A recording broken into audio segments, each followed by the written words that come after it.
ಪಾಂಡವಪುರ ಪಟ್ಟಣದ ಸಮೀಪದ ರೈಲ್ವೆ ನಿಲ್ದಾಣದ ನೂತನ ಸರ್ಕಲ್ಗೆ ಕೆಎಸ್ ಪುಟ್ಟಣ್ಣಯವರ ಹೆಸರನ್ನು ನಾಮಕರಣ ಮಾಡುವಂತೆ ರೈತ ಸಂಘದ ಜಿಲ್ಲಾಧ್ಯಕ್ಷ ಎಲ್ ಕೆಂಪುಗೌಡ ಹಾಗೂ ಗ್ರಾಮದ ಅನೇಕ ಮುಖಂಡರು ಆಗ್ರಹಿಸಿದ್ದಾರೆ. ನಾವು ಈಗ ನಿಂತಿರೋ ಸ್ಥಳ ಪಾಂಡವಪುರ ರೈಲ್ವೆ ನಿಲ್ದಾಣದ ಸರ್ಕಲ್ಲು. ಅಲ್ಲಿ ಸರ್ಕಲ್ ಆಗ್ತಾ ಇದೆ.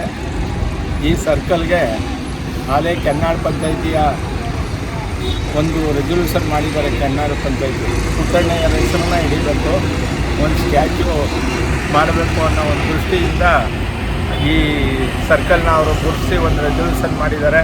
ಯಾಕೆಂದರೆ ಪುಟ್ಟಣ್ಣಯ್ಯರು ಸುಮಾರು 40 ವರ್ಷ ರೈತ ಪರ ಹೋರಾಟ ಮಾಡಿ ಇಡೀ ಕರ್ನಾಟಕನ ಬಿಟ್ಟು ತಮಿಳುನಾಡು ಅಕ್ಕಪಕ್ಕದ ರಾಜ್ಯಗಳಿಗೂ ಅವರು ಚಿರಪರಿಚಿತರಾಗಿದ್ದರು.